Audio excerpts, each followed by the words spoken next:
बिस्मिल्लाहिर्रहमानिर्रहीम। अस्सलाम वालेकुम। कैसे हैं आप सब? आई होप आप सब खैरियत से होंगे। जी तो मैं जासूस हो तो ऐसा कि एपिसोड नंबर 4 लेके आपकी खिदमत में हाजिर हुई हूँ। तो जी ये नावल इश्तियाक अहमद का है और जमशेद सीरीज़ है। तो स्टार्ट करते हैं। बिस्मिल्लाहिर्रहमानिर्रहीम। हेलो महमूद फ़ारूक, तो तुम यहाँ आ ही गए। शायद तुम्हें जंगल से बराह रास्त यहाँ लाया गया। मेरा मतलब है तुम्हें घर जाने का मौका तो नहीं दिया गया होगा। नहीं, फ़ारूक बोला, तुम लोगों को आपस में बातें करने की इजाज़त नहीं है। एक निगरान घर आया। तुम देख ही चुके हो कि तुम्हारी वालदा और बहन यहाँ मौजूद हैं। ये भी देख लिया होगा कि ये असली ही हैं, मेकअप में कोई और नहीं है। अब बस ये मुलाकात ख़त्म। अरे कम अज़ कम 2 बातें तो करने दो, फरजाना ने घबरा कर कहा। हरगिज़ नहीं, बॉस का हुक्म यही है। ये कहकर उन्होंने महमूद और फ़ारूक दोनों को धकेलकर कमरे से बाहर निकाल दिया और दरवाज़ा बाहर से बंद करके ताला लगा दिया। अजीब संगदिल लोग हो भाई, महमूद ने झला कर कहा। हाँ, अब तुम बातें कर सकते हो। और ये भी बता दूं, तुम्हारी बहन पागल है। वो रोशनदान में से कैसे झांकने में कामयाब होगी। उसे कामयाबी और नाकामी की कोई परवाह नहीं होती। वो तो बस काम करते रहने की आदी है। शायद उसने सोचा होगा कि इस तरह वक्त ही गुजरेगा। चलो अब तुम वक्त गुजारने की कोशिश ना करो। जल्द ही वो फिर बॉस के कमरे में मौजूद थे। वो उनसे कह रहा था, तुम्हें यकीन आ गया होगा कि तुम्हारी वालदा और बहन हमारी कैद में हैं। अगर अब भी कोई शक हो तो अपने घर के नंबर डायल करके देख लो। वहाँ से कोई रिसीवर नहीं उठाएगा। इंस्पेक्टर जमशेद इस वक्त तुम लोगों की तलाश में मारे फिर रहे होंगे, लिहाजा वो भी घर में नहीं मिलेंगे। ठीक है, मैं तस्दीक ज़रूर करूँगा, महमूद ने कहा। बॉस ने पास रखे फ़ोन की तरफ इशारा किया। महमूद ने नंबर डायल करते हुए उस फ़ोन के नंबर देखने की कोशिश की, लेकिन उस पर कोई नंबर लिखे हुए नहीं थे।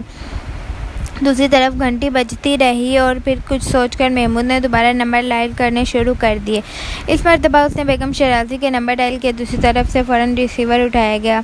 हेलो, बेगम शराजी बोल रही हूँ। और मैं महमूद। क्या घर में कोई नहीं है? मेरा मतलब है अम्मी और फरजाना भी नहीं है। नहीं, वो गायब हैं। मगर तुम लोग कहाँ से बोल रहे हो? तुम्हारे अब्बाजान सारे शहर में तुम्हें तलाश करते फिर रहे हैं। मैं खुद भी नहीं जानता कि हम कहाँ। ये कहकर महमूद ने रिसीवर रख दिया और बॉस की तरफ मुड़ा। घर का फ़ोन किसी ने नहीं उठाया था, लिहाजा मैंने अपने पड़ोसी को फ़ोन करके मालूम किया है। कोई बात नहीं, मैं बेगम शराजी के बारे में जानता हूँ, बॉस ने मुस्कुरा कर कहा। हैरत है आपको हमारे बारे में इतनी बातें किस तरह मालूम है। वो तमाम अखबारात और रसाइल मैंने पढ़े हैं जिनमें तुम लोगों के कारनामे शाये हो चुके हैं। इसके अलावा भी मैंने बहुत से लोगों से मालूमात हासिल की हैं। तुम्हारे घर, स्कूल और दफ्तर की मुसलसल निगरानी कराई है। और जब तमाम मालूमात मालूम हो तुम्हारे तमाम मालूमात मालूम किए हैं, ऐसे ही तो तुम यहाँ नज़र नहीं आ रहे। जब कि तुम्हें यहाँ ये यकीन आ गया है कि तुम्हारी वालदा और बहन यहाँ मौजूद हैं, तो तुमने क्या फ़ैसला किया है? यही कि हम तुम्हारा काम करेंगे, महमूद ने फैसलाकुन अंदाज में कहा और फ़ारूक उसे घूरने लगा। बहुत खूब, लेकिन शायद तुम्हारे भाई को तुम्हारा ये फ़ैसला पसंद नहीं आया। बॉस ने फ़ारूक की नज़रों का मतलब समझते हुए कहा। पसंद आया हो या ना आया हो, ये मेरा साथ देगा।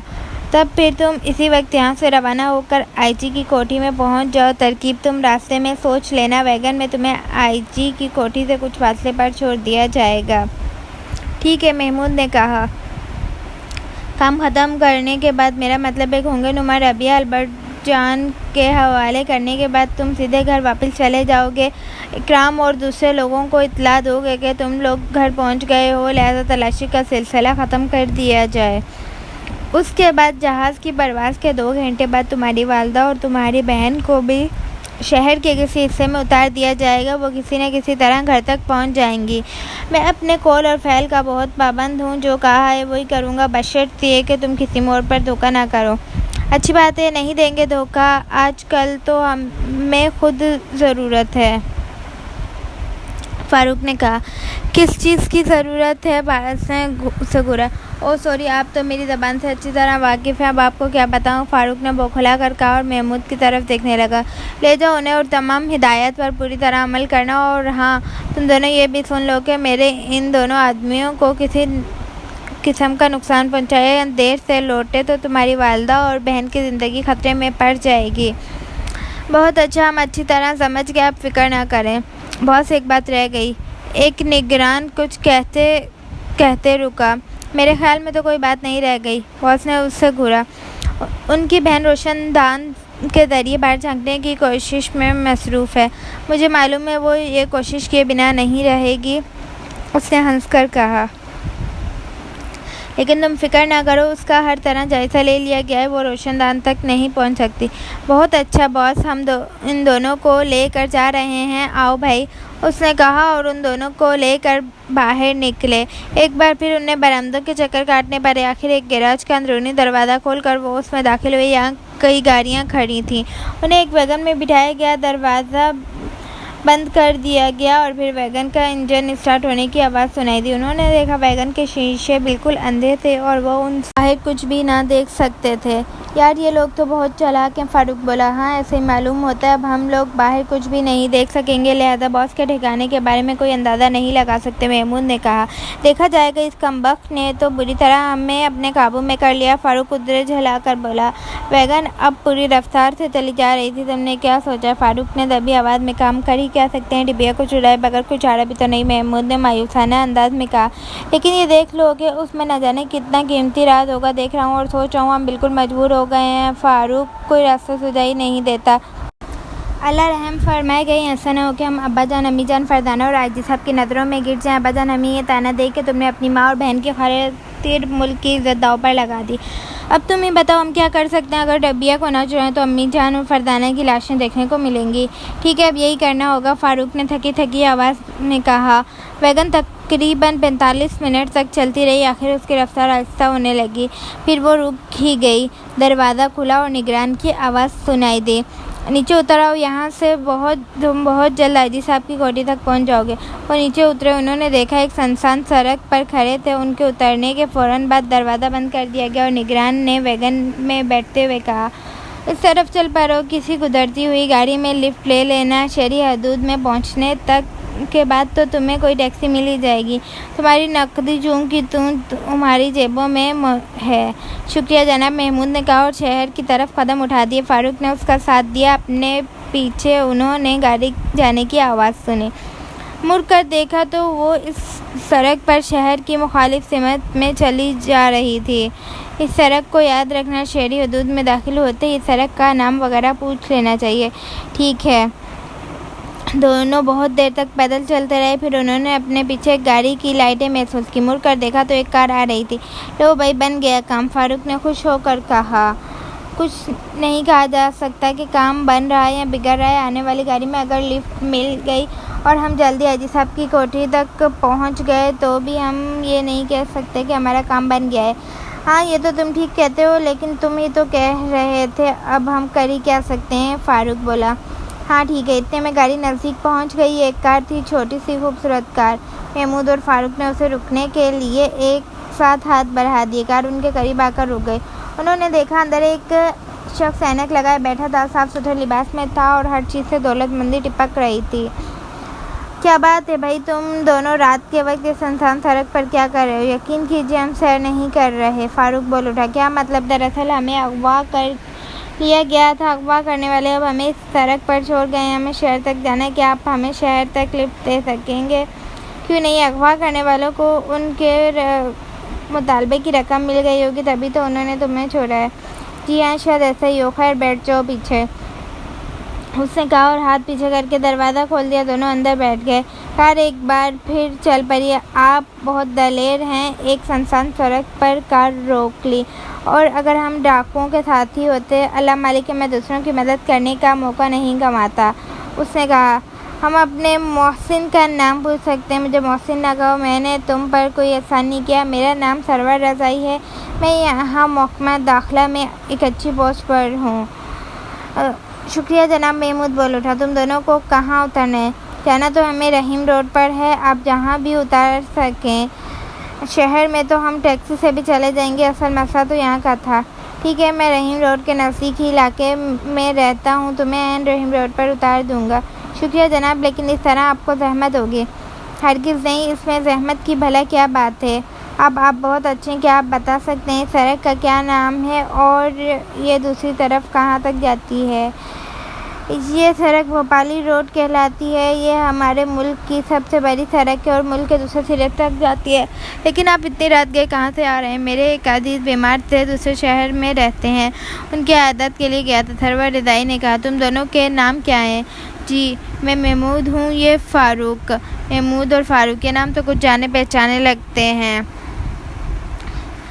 हो सकता है आपने ये नाम अक्सर सुने। महमूद मुस्कुराया। हाँ, ऐसे ही मालूम होता है, उसने उलझन के आलिम में कहा। लेकिन इस मौके पर वो अपने बारे में कुछ नहीं बताना चाहते थे। आखिर आधे घंटे बाद वो रहीम रोड पर आईजी साहब की कोठी के सामने पहुंच गए। उनके बताने पर सरवर रज़ाई ने कार रोक ली। वो नीचे उतरे और सरवर रज़ाई का बहुत बहुत शुक्रिया अदा किया। जब कार आगे बढ़ गई तो उन्होंने आईजी साहब की कोठी का रुख किया। सड़क पर इक्का दुक्का गाड़ियां गुजर रही थीं। उन्होंने उन गाड़ियों की तरफ कोई तवज्जो न दी और दरवाजे पर पहुंचकर बारूदी निगरान से बोले, हमें इम्तियाज़ और सुहेल साहिबान से मिलना है। ये आईजी साहिब के दोनों बेटों के नाम थे, उन्हें अच्छी तरह जानते थे। आपका नाम? महमूद और फ़ारूक। हम इंस्पेक्टर जमशेद के बेटे हैं। आइए ड्राइंग रूम में तशरीफ़ रखिए, मैं उन्हें इत्तला किए देता हूँ, उनमें से एक ने कहा और उन दोनों को ड्राइंग रूम में बिठा कर वो कमरे से निकल गया। लो भाई, उन दोनों के आने से पहले कोई तरकीब सोच लो। महमूद ने सरगोशी की।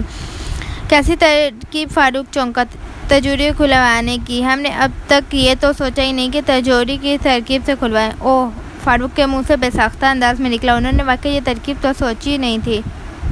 कमरे में कोशिश। दरवाज़ा बंद होते ही फरजाना क्रूं बैठ गई और सर को दोनों हाथों में पकड़ लिए। उसकी ख़ास आदत थी, जब कोई मुश्किल मसला पेश आता और उसका कोई हल ना सूझता तो वो यही किया करती थी। हाँ, तो तुम क्या कह रही थी फरजाना बेगम? जमशेद ने बेचैनी के आलिम में पूछा। ये है कि हमारे पास एक काफ़ी लंबी रस्सी मौजूद है, छत में एक कुंडा लगा हुआ है। इन दोनों चीज़ों के अलावा 2 भारी पलंग भी मौजूद हैं। इन चीज़ों से काम लेकर मैं किसी तरह इस रोशनदान तक पहुंच जाना चाहती हूँ, ताकि ये देख सकूँ कि इस इमारत के बाहर क्या है। लेकिन नज़र तो नहीं आता कि तुम अपने मकसद में कामयाब हो सकती हो। यही तो देखना है कि मैं किस तरह कामयाब हो सकती हूँ, फरजाना ने कहा और फिर सोच में गुम हो गया। अचानक उसने कहा, वो मारा आ गई तरकीब जहन में। मैं भी सोच रही थी, मेरे जहन को हुआ क्या है, कोई तरकीब जहन में आ क्यों नहीं रही? शायद इसकी वजह यह है कि मैं आप, महमूद और फ़ारूक के लिए परेशान हैं।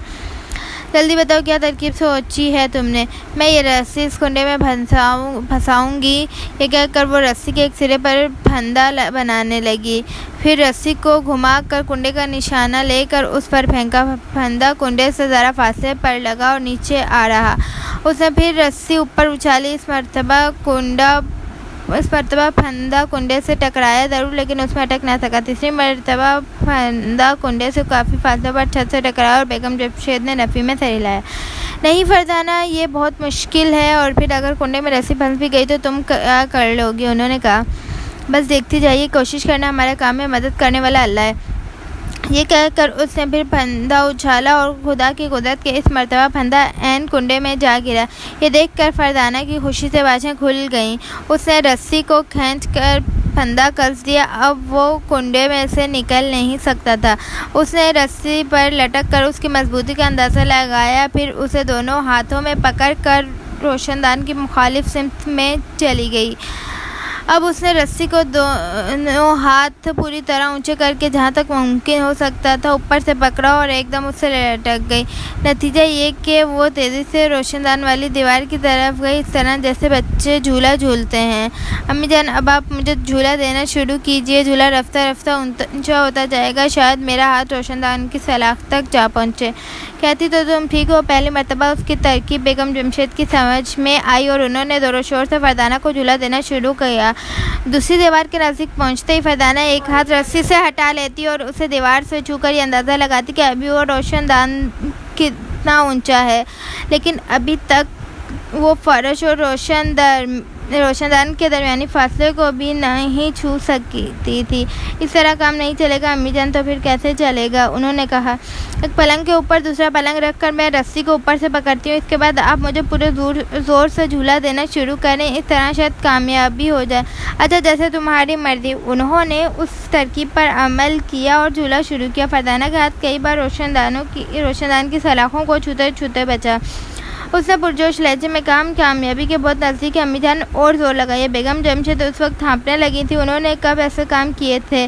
ताहम उन्होंने फरदाना को पूरे जोर से धकेला और उसका हाथ रोशनदान से चंद इंच आगे गया। वापस लौटने से पहले वो अपने हाथ को मोड़ चुकी थी। उसे एक जोरदार झटका लगा और सलाख पर हाथ मजबूती से जम गया। दूसरे हाथ में उसने रस्सी को थाम रखा था, लेकिन इस तरह वो बाहर झांकने के काबिल नहीं थी। आखिर उसने रस्सी को मुंह में दबाया और दूसरा हाथ भी दूसरी सलाख पर जमा दिया। अब वो दोनों हाथों से सलाख दामे दीवार के साथ लटक रही थी। रस्सी उसके मुंह में दबी हुई थी और उसने बाहर नजर जमा दी। बाहर उसे एक सड़क नजर आई। सड़क के दूसरी तरफ भी मकानात थे। बिल्कुल सामने वाले मकान के दरवाजे पर एक नीम प्लेट लगी हुई थी। ओके जी, तो आज तक के लिए इतने ही। मिलते हैं कल इंशाल्लाह इसकी नई एपिसोड के साथ। तब तक के लिए मुझे इजाज़त दीजिए। अल्लाह हाफिज़।